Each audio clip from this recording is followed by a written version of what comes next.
Welcome back to BYU Sports Nation. We are live in Studio B with your day-to-day BYU Sports play-by-play. Joining us now live in the studio, Bizzle, is BYU women's basketball senior point guard Maria Abiero. We could not be more thrilled to have her. A brasileira! Yes. Maria, welcome to the studio. How are you?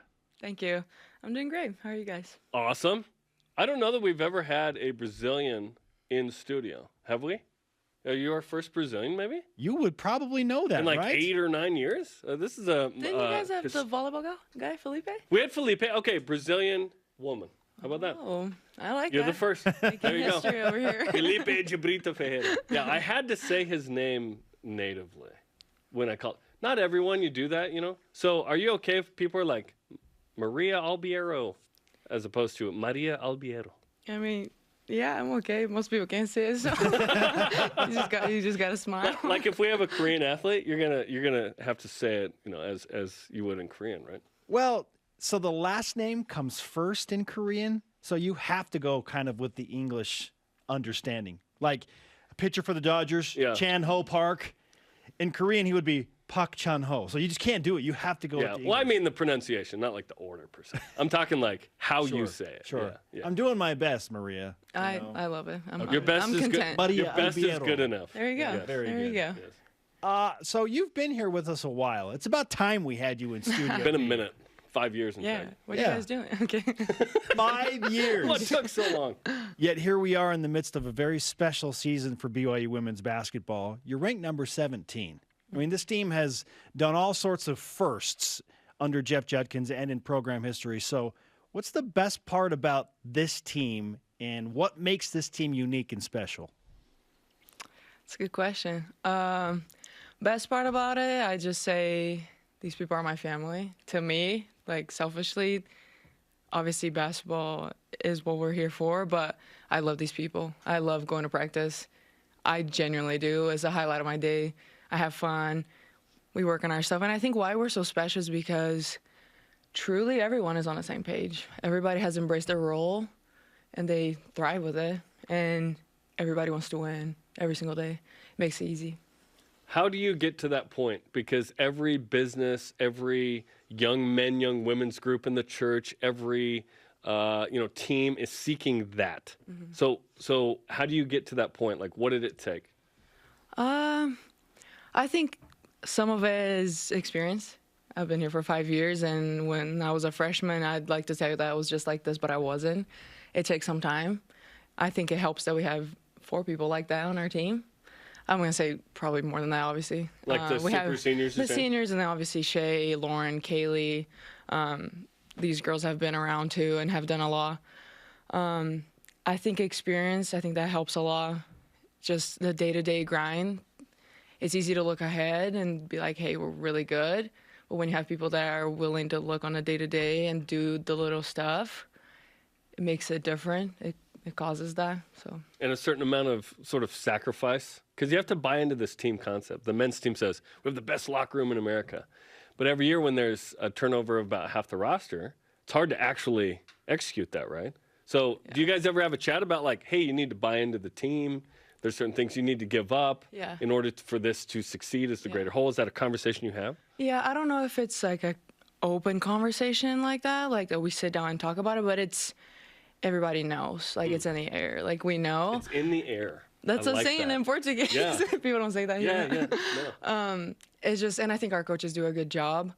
I think, especially for me, like my role has changed a little bit every single year. And I didn't love it initially. Like I came here as a freshman, like every other freshman, thinking I was gonna be Shaylee, but I'm not. And like, and that's just not what it is. So once you learn to embrace it and be happy about it, it's contagious. Everybody does it. So I think our coaches do a good job, and I think we try our best to buy into it and show every day that we're okay with it. Because then you feel that you're valid and important. So there's definitely like an unspoken, everybody knows. It's in the air. Yeah, I'm going to it's use in that the one. air. I like that. Yeah, you two talk about in the air, and now I'm just thinking about the Phil Collins song. That's playing over and over my head. That's one of in my, the air tonight. That is, there's a cover that played on Cobra Kai season 3 at the very end that I play like every week. It's so good. It's so good. Maria Albiero is with us on Nice. BYU Sports Nation, the senior point guard out of Brazil. Speaking of in the air, right now, the feelings are good around the national rankings. You're number 17. How do you handle the dynamic of being a top 20 team? Because there's some pressure associated with that. So how do you handle it? I think there are a couple of things about it. I think it's the first time that we're like this big. So to an extent, I still feel a little bit like we're the underdog, that people don't really know that much about us. It's like they're lucky to be there. No, we're actually really good. So there's a little bit of that. And I think the other part is just like, at the end of the day, we're all competitive. Like, I love that stuff. Sure, make us the target. Like, if we learn to do that every day and beat those teams and make statements like we've been doing in conference, that's good. Sure. Like, You see Oklahoma now at number 14, the one team that has beaten you. How do you handle the emotions of that, knowing that you were in position to win that 100%. game at their arena? 100%. Well, you're going to lose some games. We even talked about it. It's better now than later when it matters even more. But that just says, like, we lost to a team in overtime that just beat Baylor. So that, to me, it just makes me happy. Great for them. Like, they're a good team. So are we. We could have won. They beat Baylor. It could have been us. So, like, that's how I feel. It's validating, right? Yeah. Okay, you beat LMU by 40. Do you get bored in that game? Nope. Yes. As you're shaking your head up and down. Yeah. No, Yeah. I won't get bored. It's a good problem, right? You guys just It's a pull good them out, problem, and then you empty the bench, and you can root for your teammates, I guess, right? Yeah, it's funny because Paisley and I had a conversation about that. We're like, dang, like it's our 5th year. We want to play 40 minutes a game. But then if you sit back, there are a couple of things. One, we need that for our net. It is what it is. The more we beat teams by, the better it is. And then it's important for the freshmen, the younger kids. Yeah. Like, it's important for them to play right now and get the feel and feel comfortable for next year and for when it matters this year. So I was just going to ask you, how do you stay engaged in those moments? And it feels like, from my perspective, the engagement comes from rooting on the younger players that are now receiving additional experience. yeah, it's like that's definitely hard. Like it's hard because you guys see stuff on social media like we're playing around all the time, but man, we really want to win, and we know it takes, even against teams like that or games like that, we know it takes engagement. We know it takes focus the whole time from all of us. So we know it takes that. So we do our best to do it. And it comes from cheering. Like, we're happy to see the girls succeed. Like, I love our freshmen. So Where does being Brazilian and sort of this natural flair for life, because Brazilians are awesome. I loved Brazil, living I there. love how you and just described that. I love that. Like, there's a certain zest there, right? I don't even know how to say zest in Portuguese. Do you know? I don't really know what that means. Yeah, it's like a like a certain spice, a certain enthusiasm, right? Okay. Where does that come out in your style of basketball?